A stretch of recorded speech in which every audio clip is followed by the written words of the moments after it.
போதை பழக்கம் இளைஞர்களின் கனவை இலக்கை சிதைக்கிறது. போதையிலிருந்து விலகி நல்ல உடல் வளத்தையும் மன வளத்தையும் பெறுங்கள் என பிரதமர் மோடி அறிவுரை வழங்கினார். மைசூர் பயணத்தின் போது விவேக ஸ்மரகத்தில் சுவாமி விவேகானந்தருக்கு அஞ்சலி செலுத்தினேன். நமது நாகரிக பாரம்பரியத்தில் பெருமிதம் கொள்ளவும், கருணையுடன் சமூகத்திற்கு சேவை செய்யவும், நாட்டிற்காக அயராது உழைக்கவும் அவரது கொள்கைகள் நம்மை ஊக்குவிக்கின்றன என பிரதமர் மோடி பெருமிதம் தெரிவித்துள்ளார். மேகதாது அணை விவகாரத்தில் முதல்வர் விஜய் ஏன் வாய் திறப்பதில்லை என்ற கேள்விக்கு பதிலளித்த அமைச்சர் செங்கோட்டையன், அவர் வாய் திறந்தால் பலருக்கு ஆபத்து வருகிறது, அதனால்தான் அவர் வாய் திறப்பதில்லை என்று தெரிவித்தார். மேகதாது அணைக்கு ஒரு செங்கல் கூட வைக்க அனுமதிக்க மாட்டோம். கர்நாடக அரசின் முயற்சியை தமிழகம் கடுமையாக எதிர்க்கும். மேகதாது அணை திட்டத்தை ஒருபோதும் ஏற்க முடியாது என அமைச்சர் விஸ்வநாதன் தெரிவித்துள்ளார். தமிழக விவசாயிகளை நாக்பூரில் வைத்து மகாராஷ்டிரா போலீசார் கைது செய்தது கண்டிக்கத்தக்கது. மேகதாது விவகாரத்தில் டெல்லி சென்று போராட அவர்களை மத்திய அரசு அனுமதிக்க வேண்டும். ஜனநாயக வழியில் போராடும் உரிமையை பறிக்கக்கூடாது என உதயநிதி தெரிவித்தார். போதை பழக்கத்திற்கு எதிராக பிரதமர் மோடியின் போதையில்லா இந்தியா இயக்கத்தில் நம்மை இணைத்துக் கொள்வோம். போதை பழக்கம் ஒருவரை மட்டுமல்ல, ஒரு குடும்பத்தையே சிதைக்கிறது, ஒரு தந்தையின் கனவுகளை நொறுக்குகிறது என்று தமிழிசை சவுந்தரராஜன் தெரிவித்துள்ளார். தமிழகம் முழுவதும் நீட் தேர்வை எதிர்த்து போராடிய மாணவர்கள் மீது பதிவு செய்யப்பட்ட அனைத்து வழக்குகளும் முதல்வர் விஜயின் உத்தரவின்படி ரத்து செய்யப்பட்டுள்ளது. இதர விவரங்கள் விரைவில் வெளியிடப்படும் என அமைச்சர் ராஜ்மோகன் தெரிவித்துள்ளார். காவிரி விவகாரத்தில் சுமூகமான முறையில் தீர்வு காண முதல்வர் விஜய் முயற்சித்தார். ஆனால் அவருக்கு நற்பெயர் கிடைத்துவிடக் கூடாது என்பதற்காக திமுக முட்டுக்கட்டை போடுவதாக அமைச்சர் CTR நிர்மல்குமார் குற்றம் சாட்டியுள்ளார். மேகதாது அணைக்கு தமிழகம் ஒருபோதும் அனுமதிக்காது. இந்த விவகாரத்தில் அனைவரும் ஒருங்கிணைந்து செயல்படுவோம். டெல்டா விவசாயிகளின் நலனே அரசின் இலக்கு என்று அமைச்சர் செங்கோட்டையன் தெரிவித்தார். அரசு டாஸ்மாக் கடைகளை தனியார் மயமாக்குவது குறித்து ஆலோசனை மட்டுமே நடைபெற்றதாகவும் இதுவரை எந்த உறுதியான முடிவும் எடுக்கப்படவில்லை என்றும் அமைச்சர் விக்னேஷ் தெரிவித்துள்ளார். மக்களின் வழியை உணர்ந்து முதல்வர் விஜய் கனிமவள ஏற்றுமதிக்கு தடை விதித்துள்ளதாக அமைச்சர் பிரபு தெரிவித்துள்ளார். மேலும் கனிமவள ஏற்றுமதிக்கு நிரந்தர தடை விதிப்பது குறித்து முதல்வருடன் ஆலோசனை நடத்தப்படும் என்று அவர் கூறினார். கர்நாடகாவில் காங்கிரஸ் எப்போதெல்லாம் ஆட்சிக்கு வருகிறதோ அப்போதெல்லாம் தமிழக விவசாயிகள் வஞ்சிக்கப்படுகிறார்கள். காவிரி நீர் பிரச்சினை மட்டுமின்றி கச்சத்தீவை தாரை வார்த்து மீனவர்களுக்கும் துரோகம் இழைத்த கட்சி காங்கிரஸ் என நயினார் நாகேந்திரன் விமர்சித்தார்.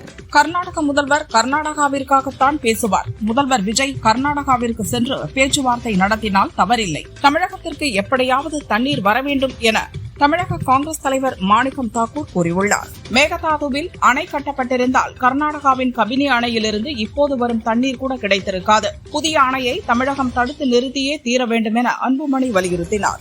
அரசு மருத்துவமனைகளில் நோயாளிகளிடம் நர்சுகள், ஊழியர்கள் பணம் வாங்குவதாக புகார்கள் வருகின்றன.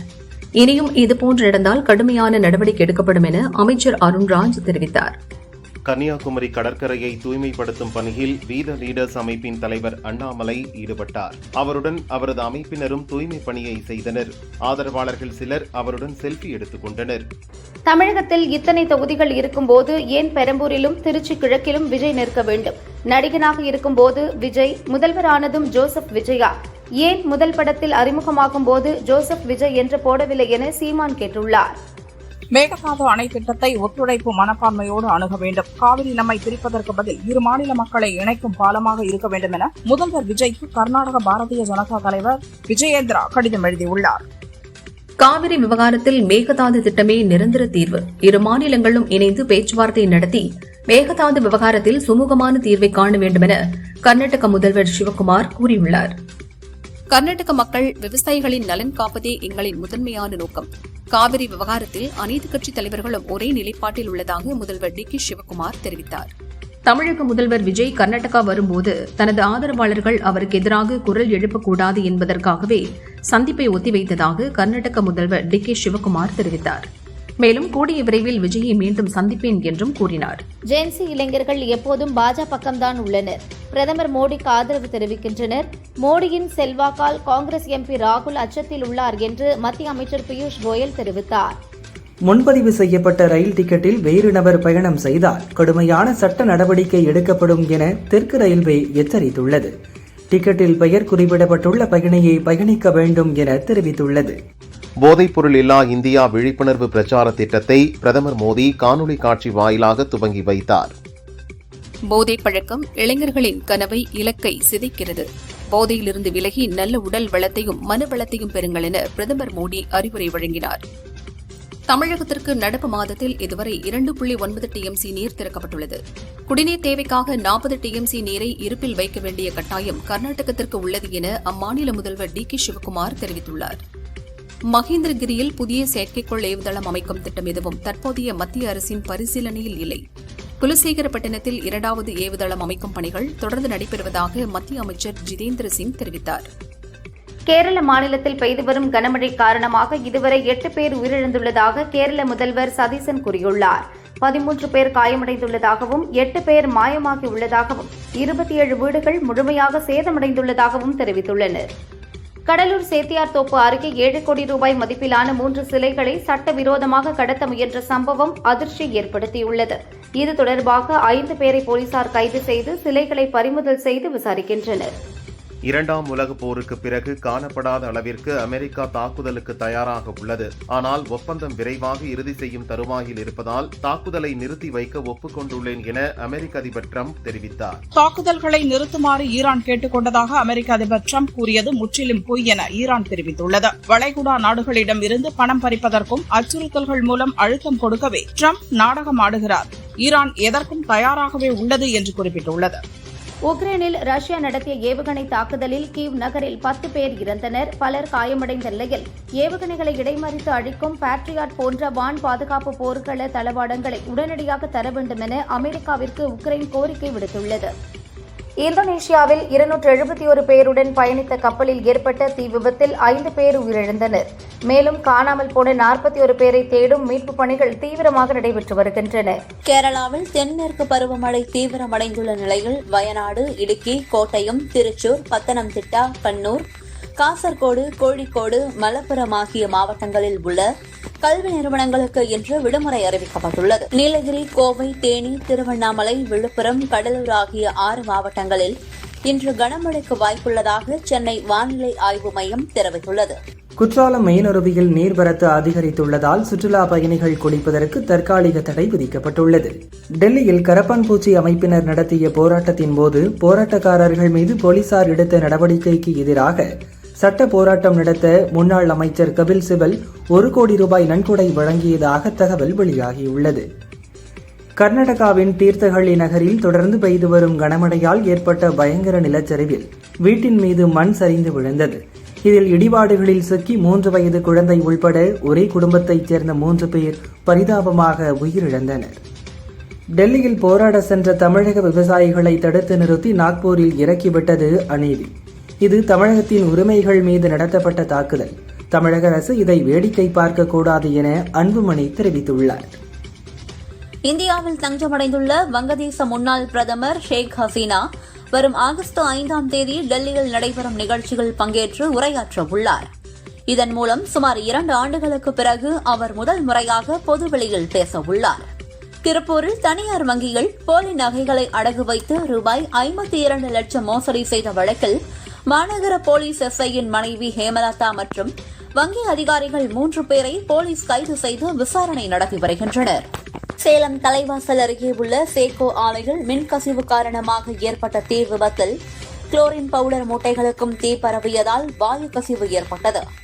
இதில் தீயணைப்பு வீரர் உட்பட 11 பேர் மூச்சுத் திணறல் மற்றும் சுவாச பாதிப்பால் மருத்துவமனையில் அனுமதிக்கப்பட்டுள்ளனர்.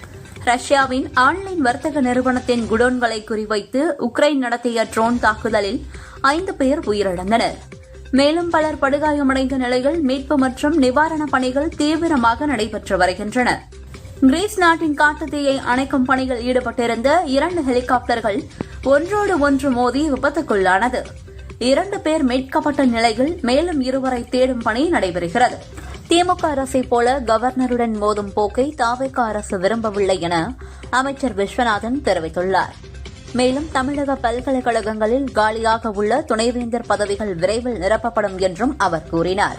கர்நாடகாவின் கபினி அணையிலிருந்து தமிழகத்திற்கு திறக்கப்படும் நீரின் அளவு வினாடிக்கு 25,000 கன அடியாக அதிகரித்துள்ளது. காவிரி நீர் நாளை தமிழக எல்லையான பிலிகுண்டுவுக்கு வரும் என எதிர்பார்க்கப்படுகிறது. முதல்வர் விஜய்க்கும் தாவேகாவுக்கும் எப்போதும் இயற்கையின் ஆதரவு உண்டு. அதனால்தான் இயற்கை தானே முன்வந்து காவிரியிலிருந்து கர்நாடக அரசை தண்ணீரை திறக்க வைக்கும் நிலையை உருவாக்கியுள்ளது என்று அமைச்சர் ராஜ்குமார் தெரிவித்தார்.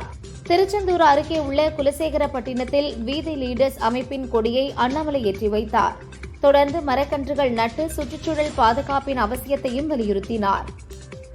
சேலம் தனியார் பள்ளி விளையாட்டு விழாவில் முன்னாள் மாணவராக பங்கேற்ற அமைச்சர் லோகேஷ் தமிழ்ச்செல்வன் கயிறு இழுக்கும் போட்டியில் கலந்து கொண்டார். அப்போது எதிர்பாராத விதமாக கயிறு அறுந்ததால் அமைச்சரும் அவரது அணியினரும் கீழே விழுந்தனர். உடனே அதிகாரிகள் விரைந்து சென்று அவரை தூக்கிவிட்டனர். மேகதாது திட்டத்தின் அறிக்கையை திருத்தி மீண்டும் மத்திய அரசுக்கு அனுப்ப உள்ளதாக கர்நாடக முதல்வர் டி.கே. சிவக்குமார் தெரிவித்தார். மேகதாது திட்டத்தால் தமிழகம் அதிக அளவில் பயன்பெறும் என்றார். ரயில்வே நிலையங்களில் ஹிந்தி மொழிகளில் பெயர்கள் இடம்பெறுவது நீண்டகால நடைமுறை. இதனை இந்தி திணிப்பு என்று தவறாக சித்தரித்து பொதுச் சொத்துக்களை சேதப்படுத்துவது சட்டவிரோத வன்முறையாகும் என வானதி சீனிவாசன் கண்டனம் தெரிவித்துள்ளார். டாஸ்மாக் லோட் ஏற்றும் ஒப்பந்தம் பெற்றுத் தருவதாக 21,19,000 ரூபாய் மோசடி செய்த அருப்புக்கோட்டை தாவேகா நகர செயலாளர்கள் கார்த்திகேயன் மற்றும் சதீஷ்குமார் ஆகியோர் கட்சியிலிருந்து நீக்கம் செய்யப்பட்டுள்ளனர். கோவை செம்மொழி பூங்காவில் 40 கோடி ரூபாய் ஊழல் செய்யப்பட்டிருப்பதாகவும் முதல்வர் தனிப்பிரிவுக்கு புகார் வந்த நிலையில் இன்று அதிகாரிகளுடன் அமைச்சர் சம்பத்குமார் பூங்காவில் ஆய்வு செய்தார். மக்களின் அடிப்படை தேவைகளை தீர்க்காமல் பொய் வழக்குகள் போடுவதில் தாவேகா அரசு தீவிரமாக உள்ளது. என் மீது போடும் வழக்குகளை சட்டப்படி எதிர்கொண்டு அவை பொய்யானவை என்பது நிரூபிக்கப்படும் என முன்னாள் அமைச்சர் செந்தில் பாலாஜி தெரிவித்தார். 30 ஆண்டுகளாக பொது வாழ்வில் இருக்கிறேன். ஏற்கனவே சிறையை பார்த்தவன். அதனால் அஞ்சி பயந்து ஓடக்கூடியவன் நான் அல்ல. எந்த வாழ்க்கை கண்டும் நான் அஞ்சப் போவதில்லை என செந்தில் பாலாஜி கூறியுள்ளார். மத்திய அரசின் தொகுதி மறுவரையறையை அனைத்து கட்சிகளும் எதிர்க்க வேண்டும். திமுக கூட்டணியை விட்டு விலகினாலும் தொகுதி மறுவரையறை பிரச்சனையில் காங்கிரஸ் மாறவில்லை என தமிழக காங்கிரஸ் கமிட்டி தலைவர் மாணிக்கம் தாக்கூர் தெரிவித்துள்ளார். ஒரு தலைவன் என்பவன் நிலையான தீர்வை நோக்கி நகர்த்த வேண்டும். அதுதான் விஷன் ட்ரீம் என நாதகாவில் புதியவர்கள் இணையும் நிகழ்ச்சியில் சீமான் பேசினார். இடைத்தேர்தல் எப்போது வைப்பார்கள் என்று வெறியோடு காத்திருக்கிறேன். திராவிடத்திற்கு எதிரான அரசியலை நாம் செய்தோம். அது விளைந்து அறுவடையாகி வேறொருவர் கைக்கு சென்றுவிட்டது என்று சீமான் கூறினார். விராலிமலை, கரூர் தொகுதிகளுக்கு இடைத்தேர்தல் நடத்த விதிக்கப்பட்ட தடையை நீக்க கோரி சென்னை ஹைகோர்ட்டில் முன்னாள் அமைச்சர்கள் சி. விஜயபாஸ்கர், எம்.ஆர். விஜயபாஸ்கர் ஆகியோர் மனு தாக்கல் செய்துள்ளனர். இந்த மனு வரும் 24ஆம் தேதி விசாரணைக்கு வருகிறது. தமிழகத்திற்கு காவிரியில் நீர் திறக்கக்கூடாது என்பதில் கர்நாடகாவில் உள்ள கட்சிகள் ஒற்றுமையாக உள்ளன. ஆனால் தமிழகத்தில் ஒவ்வொரு கட்சியும் மாறுபட்டு நிற்பதாகவும் மாற்றி மாற்றி பேசுவதாகவும் அமைச்சர் நிர்மல்குமார் குற்றம் சாட்டியுள்ளார். கோவளம் பகுதியில் மாமல்லன் நீர்த்தேக்கம் அமைப்பதால் ஏற்படும் நன்மைகளை விட தீமைகள் அதிகம். இயற்கைக்கு எதிரான இந்த திட்டத்தை அரசு கைவிட வேண்டும் என பாமக தலைவர் அன்புமணி வலியுறுத்தியுள்ளார். நம்பிக்கையை விற்று பதவியை வாங்கும் நச்சுப்பாம்புகள் தமிழகத்துக்கு வந்து காவிரி உரிமை குறித்து பேசாமல் இருப்பது துரோகத்தின் உச்சம் என திமுக எம்பி தயாநிதி மாறன் காங்கிரஸை கடுமையாக சாடியுள்ளார். ஒகேனக்கல் காவிரி அருகே தேமுதிக சார்பில் நடந்த போராட்டத்தில் பேசிய விஜய பிரபாகரன், நானும் கோட் ஷூட் கண்ணாடி போட்டால் அழகாகத்தான் இருப்பேன் என முதல்வர் விஜயை விமர்சித்தார். முதல்வர் விஜய் முதலில் கர்நாடகாவிற்கு செல்ல வேண்டும் எனவும் வலியுறுத்தினார். தமிழக அரசின் தகவல் சரிபார்ப்பகம் தகவல் நம்பகத்தன்மை பிரிவு என பெயர் மாற்றப்பட்ட அதன் தலைவராக விஜயின் ஆன்லைன் ரசிகர் மன்ற நிறுவனரான குருவும் செய்தி மக்கள் தொடர்பு துறையின் சமூக ஊடக பிரிவில் தாவேகா ஐடி விங்கை சேர்ந்த திவ்யா சிறப்பு அதிகாரியாகவும் நியமிக்கப்பட்டுள்ளனர். உடல்நலக் குறைவு காரணமாக காலமான இந்திய யூனியன் முஸ்லீம் லீக் கட்சியின் தேசிய தலைவர் காதர் மொஹிதீன் மகன் கலீலுர் ரஹ்மான் மறைவுக்கு முதல்வர் விஜய் இரங்கல் தெரிவித்துள்ளார். அவரது குடும்பத்தினருக்கும் IUML தோழர்களுக்கும் அனுதாபங்களை தெரிவித்தார். எத்தனை இடையூறுகளும் எத்தனை தடைகளும் வந்தாலும் மக்களின் நலனையே சிந்திக்கும் நம் முதல்வர் ஜோசப் விஜய் நல்ல மனதிற்கு இயற்கையே துணை நிற்கிறது என அமைச்சர் கீர்த்தனா சொன்னார். சென்னை பகுஜன் சமாஜ் கட்சி தலைவர் ஆம்ஸ்ட்ராங் படுகொலை வழக்கு தொடர்பான அனைத்து விசாரணை ஆவணங்களையும் சென்னை காவல்துறை முறைப்படி CBI-யிடம் ஒப்படைத்துள்ளது. தமிழகத்தில் உள்ள அனைத்து கட்சிகளும் பாஜகவுடன் இணைந்து தமிழகத்தின் நலன்களுக்கு எதிராக செயல்பட்டு வருகின்றன. அப்படிப்பட்ட கட்சிகளை வைத்துக் கொண்டு எப்படி அனைத்து கட்சி கூட்டத்தை நடத்த முடியும் என அமைச்சர் நிர்மல்குமார் கேள்வி எழுப்பியுள்ளார். தமிழகத்தின் நியாயமான தண்ணீர் உரிமை பெற பிரதமர் மோடியிடமோ மத்திய பாஜக அரசிடமோ இதுவரை ஒரு வார்த்தையாவது பேசினீர்களா என நயினார் நாகேந்திரனிடம் மாணிக்கம் தாக்கூர் கேள்வி எழுப்பியுள்ளார். காலை மாலை என 2 ஷிப்டுகளில் நடத்தப்பட்டு வந்த நீட் முதுநிலை தேர்வு இனி ஒரே ஷிப்டில் நடத்தப்படும் என மத்திய அரசு தெரிவித்துள்ளது. மேலும் மாணவர்கள் நலன் கருதி தேர்வு வினாக்களின் எண்ணிக்கை 200 180 குறைக்கப்பட்டுள்ளதாகவும் அறிவிக்கப்பட்டுள்ளது. விசாகப்பட்டினம் கடற்கரையில் வீடியோ எடுத்துக் கொண்டிருந்த போது கடல் அலையில் சிக்கி 2 இளைஞர்கள் உயிரிழந்த சம்பவம் சோகத்தை ஏற்படுத்தியுள்ளது. உயிரிழந்த இளைஞர்களின் உடல்களை மீட்ட போலீசார் சம்பவம் குறித்து விசாரணை நடத்தி வருகின்றனர். காவிரி நீர் மற்றும் மேகதாது விவகாரங்களுக்காக டெல்லியில் போராட்டம் நடத்த ரயிலில் சென்ற தமிழக விவசாயிகள் மகாராஷ்டிராவில் நாக்பூரில் தடுத்து நிறுத்தப்பட்டு இறக்கிவிடப்பட்டனர். சமூக வன பாதுகாப்பு மற்றும் வன வளங்கள் மேலாண்மை திட்டங்களை தீவிரமாக அமல்படுத்த வன பாதுகாப்பு மற்றும் மாநில அரசுகளுக்கு மத்திய அரசு உத்தரவிட்டுள்ளது. பிரதமர் மோடி குறித்து அருவருக்கத்தக்க வார்த்தைகள் பேசிய நொய்டாவைச் சேர்ந்த 15 வயது சிறுமி மீண்டும் ஒருமுறை மன்னிப்பு கேட்டுள்ளார். பிரதமர் அளித்த மன்னிப்பால் நான் 2வது வாழ்வு பெற்றதைப் போல் உணர்கிறேன் என்று நெகிழ்ச்சியுடன் கூறியுள்ளார். பாகிஸ்தானின் பிராட்பீக் மலையில் ஏற்பட்ட பனிச்சரிவில் சிக்கி உலக புகழ்பெற்ற மலையேற்ற வீரர் நிர்மல் புர்ஜா மற்றும் அவரது குழுவைச் சேர்ந்த 10 பேர் இறந்தனர். உலகின் உயரமான 14 சிகரங்களை குறுகிய காலத்தில் ஏறி நிர்மல் புர்ஜா சாதனை படைத்தவர் என்பது குறிப்பிடத்தக்கது. காவிரி நீர் விவகாரம் தொடர்பாக கர்நாடகாவில் அனைத்துக் கட்சி கூட்டம் நடைபெற்றது. முன்னாள் முதல்வர்கள் சித்தராமையா, எடியூரப்பா, குமாரசாமி உள்ளிட்டோர் பங்கேற்று முக்கிய ஆலோசனை நடத்தினர்.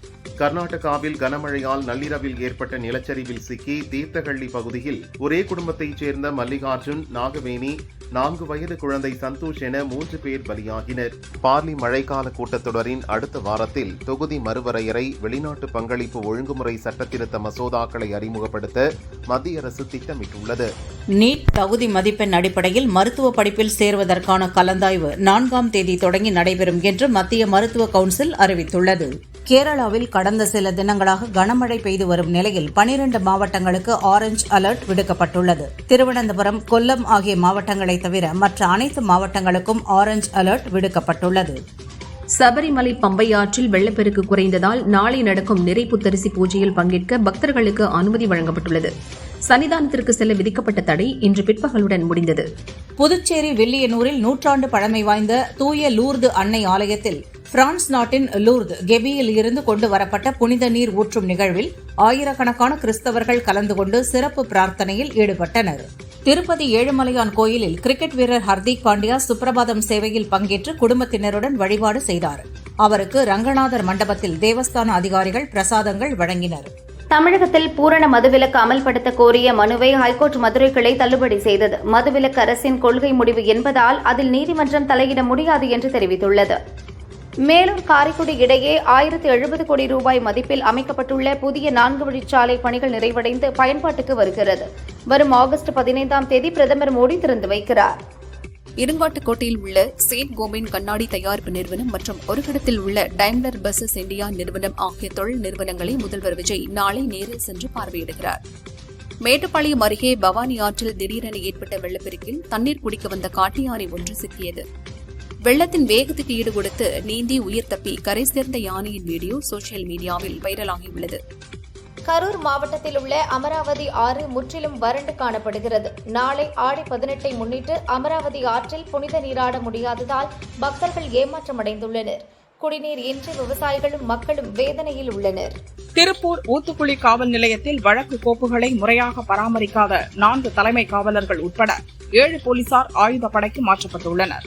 கனமழை மற்றும் வெள்ளப்பெருக்கால் பம்பை பகுதியில் நிலச்சரிவு ஏற்படும் அபாயம் உள்ளதால் சபரிமலை செல்லும் பக்தர்கள் பயணத்தை மறுபரிசீலனை செய்ய தமிழக அரசு அறிவுறுத்தியுள்ளது. பொள்ளாச்சி உடுமலை தேசிய நெடுஞ்சாலையில் தண்ணீர் லாரி மீது கார் மோதிய கோர விபத்தில் 3 பெண்கள் உட்பட 5 பேர் உயிரிழந்தனர். கன்னியாகுமரியில் கடல் நீர்மட்டம் குறைந்ததாலும் பலத்த காற்று வீசுவதாலும் திருவள்ளுவர் சிலை மற்றும் விவேகானந்தர் நினைவு மண்டபத்திற்கான படகு தேவை தற்காலிகமாக நிறுத்தப்பட்டுள்ளது.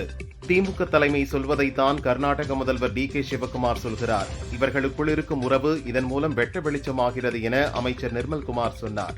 ஈரோடு காவிரி ஆற்றில் தண்ணீர் குறைவாக செல்வதால் ஆடிப்பெருக்கு விழாவுக்காக பவானி கூடுதுறையில் மக்கள் நீராட குழாய்கள் அமைக்கப்பட்டுள்ளன. தீரன் சின்னமலை நினைவு நாளை முன்னிட்டு திருப்பூர் மாவட்டத்துக்கு நாளை உள்ளூர் விடுமுறை அறிவிக்கப்பட்டுள்ளது. வல்வில் ஓரி விழா நடைபெறுவதால் கொல்லிமலை மலைப்பாதையில் இன்றும் நாளையும் போக்குவரத்து ஒரு வழி பாதையாக மாற்றப்பட்டுள்ளது. ஆகஸ்ட் மாதத்தில் மழைப்பொழிவு நாடு முழுவதும் இயல்பை விட குறைவாகவும் தென்னிந்திய பகுதிகளில் இயல்பான மழைப்பொழிவு இருக்க வாய்ப்புள்ளதாக இந்திய வானிலை மையம் தெரிவித்துள்ளது.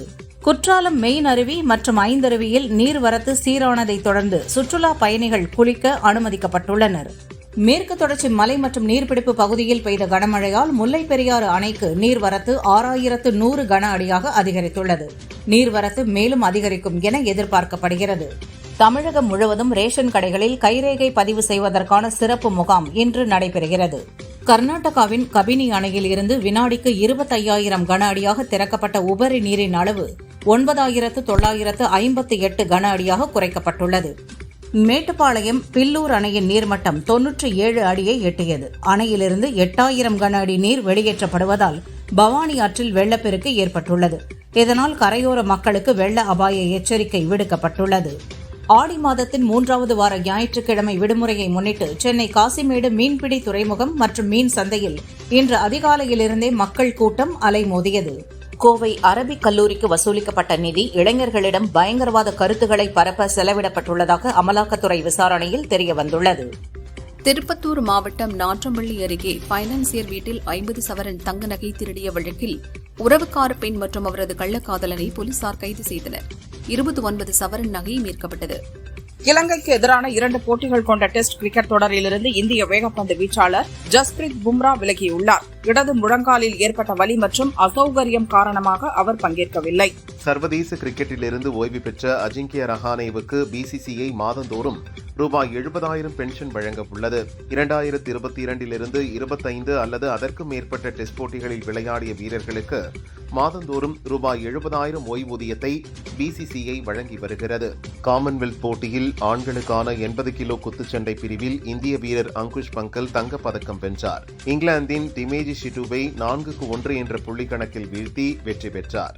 என் மகன் வெற்றி பெற்றிருப்பது எங்கள் கிராமத்திற்கு கிடைத்த மிகப்பெரிய சந்தோஷம். நான் உழைத்தேன், இன்று என் மகன் அறுவடை செய்துவிட்டான். காமன்வெல்த் போட்டியில் வெள்ளிப்பதக்கம் வென்ற பிரவீன் சித்திரவேல் தந்தை நெகிழ்ச்சி தெரிவித்தார். ராமராக ரன்பீர் கபூர், சீதையாக சாய் பல்லவி, ராவணனாக யஷ் நடித்துள்ள ஹிந்தி படம் ராமாயணா இந்தியாவில் பல மொழிகளில் டப் செய்து தீபாவளிக்கு முதல் பாகத்தை வெளியிடுகின்றன. தற்போது வெளியிடப்பட்ட இதன் ட்ரெய்லர் 48 மணி நேரத்திற்குள் அனைத்து அதிகாரப்பூர்வ டிஜிட்டல் தளங்களிலும் சேர்த்து 350 மில்லியனுக்கும் அதிகமான பார்வைகளை கடந்து சாதனை படைத்துள்ளது. பைசன் படத்தில் ஒன்றாக நடித்த துருவ் விக்ரம், அனுபமா பரமேஸ்வரன் இருவரும் காதலிப்பதாக செய்தி பரவியது. சில நாட்களாக இருவரும் பிரிந்துவிட்டதாகவும் வதந்தி பரவியது. இதற்கு விளக்கமளித்துள்ள அனுபமா, வாழ்வின் பெரும்பாலான நாட்களை மற்றவர்களுக்காகவே வாழ்ந்த பிறகு இப்போது என் வாழ்க்கையின் முழு கட்டுப்பாட்டையும் நான் எடுத்துள்ளேன். தற்போது என் மனதில் நிம்மதியும் மகிழ்ச்சியும் நிறைந்த ஒரு நல்ல கட்டத்தில் இருக்கிறேன். கடந்த காலத்தை பின்னுக்கு தள்ளிவிட்டு எதிர்காலத்தை நோக்கி நகர்ந்து செல்வதில் கவனம் செலுத்தி வருகிறேன். எனது தனிப்பட்ட வாழ்க்கை பற்றி அனைவருக்கும் விளக்க வேண்டிய அவசியம் இல்லை. சில அனுபவங்களை அமைதியாக தனிப்பட்ட முறையில் வைப்பதே சிறந்தது என கூறியுள்ளார். ஆண்ட்ரூ லூயிஸ் இயக்கத்தில் சசிகுமார் போலீஸாக நடித்துள்ள வதந்தி 2 வெப் சீரிஸ் ஆகஸ்ட் 7ஆம் தேதி வெளியாகிறது. இதன் நிகழ்ச்சியில் பேசிய சசிகுமார், முதன்முறையாக இந்த வெப் சீரிஸில் போலீஸாக நடித்துள்ளேன். போலீஸாக இருந்தாலும் நீண்ட தாடி வைத்து நடித்துள்ளேன். அது ஏன் என்பது வெப் சீரிஸில் விரிவாக சொல்லப்பட்டுள்ளது. நடிப்பது மட்டுமே என் வேலை, அரசியலுக்கு வரும் எண்ணம் இல்லை. இந்த கேரக்டரை தொடர்ந்து எனக்கு நிறைய போலீஸ் வேடங்கள் வரும் என எதிர்பார்க்கிறேன் என்றார். தமிழில் சூப்பர் டீலக்ஸ் படத்தின் மூலம் அறிமுகமான நடிகை மிருணாளினி ரவி ஆன்மீக பேச்சாளர் மகாவிஷ்ணுவை காதலிப்பதாக தெரிவித்துள்ளார். இதுகுறித்து அவர் தனது இன்ஸ்டாகிராம் பக்கத்தில் இருவரும் சேர்ந்திருக்கும் படத்தை வெளியிட்டு, உன்னை காதலிப்பது என்பது என்னையே காதலிப்பதாகும். எல்லா பிரபஞ்சத்திலும் எல்லா காலத்திலும் நான் உன்னையே தேர்ந்தெடுப்பேன் என்று குறிப்பிட்டுள்ளார். மறைந்த இயக்குநர்கள் பாரதிராஜா, பாக்யராஜ் ஆகியோருக்கு தமிழ் திரையுலகம் சார்பில் ராஜகோபுரங்கள் நினைவு உற்சவம் என்ற பிரம்மாண்ட விழா நடத்த முடிவு செய்துள்ளனர். தயாரிப்பாளர்கள், நடிகர்கள், இயக்குநர்கள், தொழிலாளர்கள் ஆகியவற்றின் சங்கங்கள் ஒன்றிணைந்து ஆகஸ்ட் 16 சென்னையில் இவ்விழாவினை நடத்த உள்ளனர். இதில் ரஜினி, கமல், மோகன்லால் உள்ளிட்ட திரையுலக நட்சத்திரங்கள் பலரும் பங்கேற்கின்றனர். முதல்வர் விஜய் உள்ளிட்டோருக்கும் அழைப்பு விடுத்துள்ளனர். இதன் மூலம் கிடைக்கும் வருவாயை கொண்டு பாரதி ராஜாவுக்கு அவரது சொந்த ஊரான தேனியிலும், பாக்யராஜுக்கு கோபிச்செட்டிப்பாளையத்திலும் மணிமண்டபம் கட்டி அங்கு மார்பளவு சிலை வைக்க உள்ளார்கள். நடிகர் தனுஷ் சமீபத்தில் அவரது பிறந்த நாளை முன்னிட்டு அவரது ரசிகர் மன்றம் ஏற்பாடு செய்த இரத்த தான முகாம் நிகழ்ச்சியில் கலந்து கொண்டு 30 மாவட்டங்களைச் சேர்ந்த ஏழை குடும்பத்துக்கு 30 ஆட்டோக்கள் மற்றும் 150 ஏழை எளிய மாணவர்களுக்கு கல்வி ஊக்கத்தொகையை வழங்கினார். தற்போது தனது ரசிகர் மன்றத்தை சார்ந்த நிர்வாகிகளின் மகள்களுக்கு என்ஜினியரிங், டாக்டர் படிப்புகளுக்கான கல்வி செலவு மொத்தத்தையும் தனுஷ் ஏற்றுள்ளார். தொடர்ந்து உதவி செய்து வரும் தனுஷ் விரைவில் அரசியல் வருவார் என்றும் சமீப நாட்களாக சொல்லப்படுகிறது. நடிகர் ரவிமோகன் நண்பர்கள் தினத்தை முன்னிட்டு வெளியிட்ட பதிவில், உண்மையான நண்பர்களாக என் பக்கபலமாக நிற்பதற்கு நன்றி. சிலர் நீதிமன்ற அவமதிப்புக்கு இணையான வழிகளில் செயல்படுவது துரதிர்ஷ்டவசமானது. நான் உயிரோடு இருக்கும் வரை நாங்கள் நால்வரும் ஒரே அறையில் மீண்டும் ஒன்றாக இருக்கவே மாட்டோம். எப்போது மகிழ்ச்சியாக இருங்கள், உங்கள் நண்பர்களை கவனமாக தேர்ந்தெடுங்கள் என தெரிவித்துள்ளார். தனது 2 மகன்களை பார்க்க விடாமல் மனைவி தடுப்பதாக சமீபத்தில் பேசிய ரவிமோகன் அவர்களை சேர்த்துதான் நால்வரும் இணைய வாய்ப்பில்லை என குறிப்பிட்டுள்ளார். நடிகை சமந்தா இயக்குனர் ராஜ் நடிமுரு என்பவரை 2வது திருமணம் செய்தார். தற்போது கர்ப்பமாக இருக்கும் சமந்தா தனது சமூக வலைதள பக்கத்தில் எல்லா காலமும் ஒரே மாதிரி இருப்பதில்லை. சில காலங்கள் நம்மை காத்திருக்க சொல்கின்றன, சில போராட சொல்கின்றன, சில அனைத்தையும் விட்டுவிட்டு கடந்து போக சொல்கின்றன. எந்த காலம் நமக்கு அமைந்தாலும் அதை மாற்ற நம்மால் முடியாது. அதை எப்படி எதிர்கொண்டு வாழ்கிறோம் என்பதில்தான் வாழ்க்கையை உள்ளது என பதிவிட்டுள்ளார். நடிகர் ரவிமோகன் தனது குழந்தைகளை பொதுவெளியில் தான் சந்திக்க வேண்டும் என அவரது மாமியார் நிபந்தனை விதித்த விவகாரத்தில் கோர்ட் உத்தரவிட்டும் சிலர் உத்தரவை அவமதிக்கும் வகையில் நடந்து கொள்கிறார்கள் என நடிகர் ரவிமோகன் தனது மாமியாரை சாடியுள்ளார்.